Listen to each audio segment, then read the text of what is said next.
Hey everybody, this is Frenchie Davis with Libido Talk, and you would not believe who I ran into at the Woodhall Sexual Freedom Summit. So here to my left, I have jet setting Jasmine, and here to my right, I have King Noire.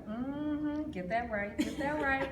So it was really important that I bring this interview to you of all interviews because these two coming up in the industry of adult entertainment, and a lot of times we don't get to hear the voices of people of color in the adult entertainment industry. So I just had a few couple of questions for them, and I'm going to give you the information so you can make sure to follow them. But we want to hear some voices about, coming up in the adult entertainment industry. And can you share with me what you love about it? Thank you. For me, I love to be able to create things that I want to see. Things that, or my friends and people that I know would like to see. So for me, seeing more Black romance, seeing us engaged in things that maybe have been considered taboo or that we are afraid to express openly, doing different fetish work and having women come to me and say, like, I've always wondered what that is. I didn't know that there are other people of color that do that. It's very fulfilling and it's a rewarding part of the job. Absolutely, and there's nothing we don't do. No, and can do we well. say and do? There's nothing we do don't better do. than well, actually. So why did you break out into the adult entertainment industry?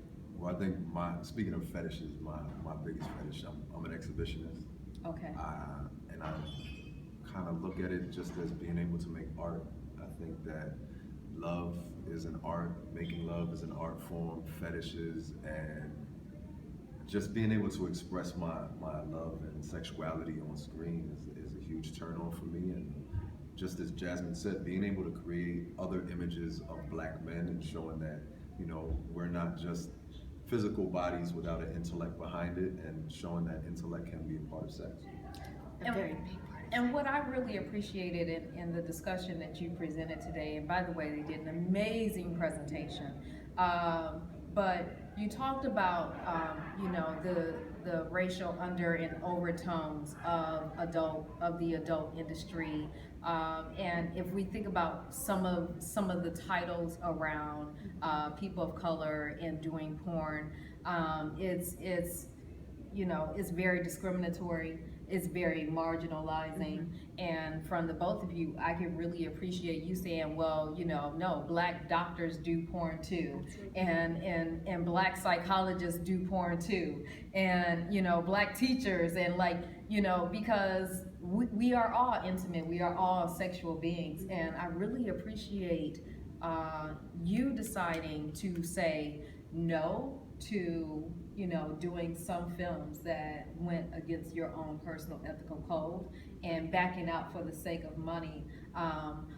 What led you to that? Like, how did? Because there are so many people in the porn industry, people of color in the porn industry, that kind of don't pick up on that. So how did that come about between you two? I think for us, and really for everyone, is knowing that you have options. A good deal today is a good deal tomorrow. So, for me, I also have children, and they're aware of the type of work that I do, but even showing that in the type of work that I do, there are limitations that I have, and I can stay true to those. In everything that we do, we have those opportunities if we just take them. I think also from sticking true to ourselves, we found a niche. We found fans that really appreciate the work that we do and follow us because of certain things that they will never see us do, that they never want to watch anyways. Absolutely. So there's enough out there for all of us in terms of money, in terms of films, and all of that is there. You don't have to pigeonhole yourself just because that seems like the only viable option. Right, and you don't have to be just the mandingo No. in every film. And can you speak to that as being a man of color, and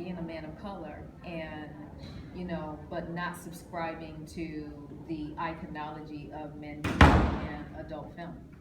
Well, I think that when you think of the phrase mandingo, when you think of the film mandingo, it's just saying that as a Black man, you're only here to satisfy someone else's desires. You're only here as basically a physical thing. You're fetishized, and not saying that you're here to also please somebody mentally or to please a woman's desires in a loving way. not just as, you know, a stunt dick, you know.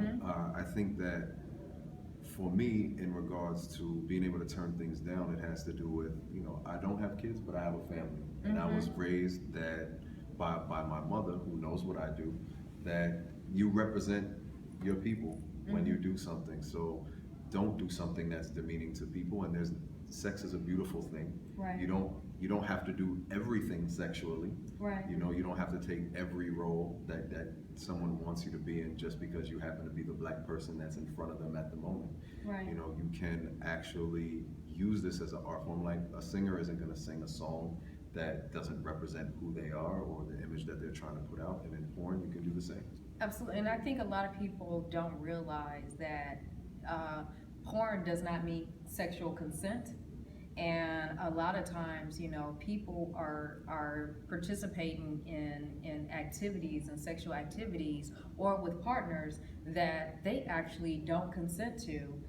So I think it's really good that you've taken control of your careers and decided, you know, what behavioral acts and what sexual acts that you choose to consent to as a mother, as a family member, as people of color. Like, it's just so amazing, and it's really refreshing because the adult entertainment industry and porn just has a very poor reputation as for and those people out there, and it's not supposed to be for us, and Somebody's watching. Right.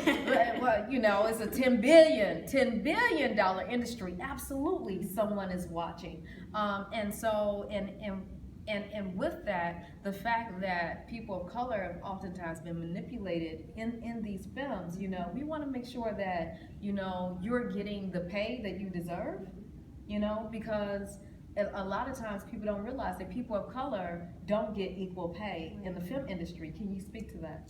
Yeah, definitely. So we have a lot of examples in our presentation today about the exact same sex scene, exact same physical attributes. Maybe the male has exact same physical attributes as another one, but one is a person of color, and the person of color can expect to make less. The same for women. We can negotiate, for black women, we can negotiate a scene up to a certain point where that certain max out point for a person of color is a white woman's starting point. So these are disparities that a lot of people don't know, you know. Right. Going into a scene and being happy that you're making $500 to do what you like to do anyways, and right. you know, you're happy about having the opportunity, but walking away later learning today in our presentation that you could have made starting at $800, so you're being reduced down for the exact same work just because of your color and because someone thinks they can. That is a part of our message, is making sure that our consumers are aware. If you're going to support a production company, an agency, make sure that they're treating your favorite stars very well. It's not easy work. It is fun. There's a lot of perks to it, but it's a job just like every other, and equal pay for equal work. Absolutely, and especially if they pay in federal taxes, damn it, you deserve equal pay for equal work. Absolutely. Well, we're going to close out, and I know my audience is going to have so many more questions because they're like, oh God, Frenchie, what you get into now? So will you please tell our audience where they can find you too? Yes. So you can find all of our work at jetsettingjasmine.com as well. If you just want to go straight to the porn, go to Royal Fetish XXX. She's already there.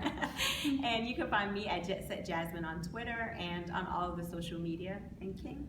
You can find me KINGNOIRE on Twitter, Instagram, all other forms of social media. Look me up on. Love the forms. I got Snapchat. my Snapchat is extremely revealing, so make sure it's not suitable for work or while you're on the bus. But no. Glad you warned us. Actually, you could also find me on Pornhub, Xvideos, and Xhamster. I believe I got scenes out all over the place. That's awesome. Okay, so lesson be to you, you know, buy adult entertainment that supports the entertainers that you enjoy to watch. My name is Frenchie Davis with Libido Talk, and I'll see you on the next one. And now we're making a French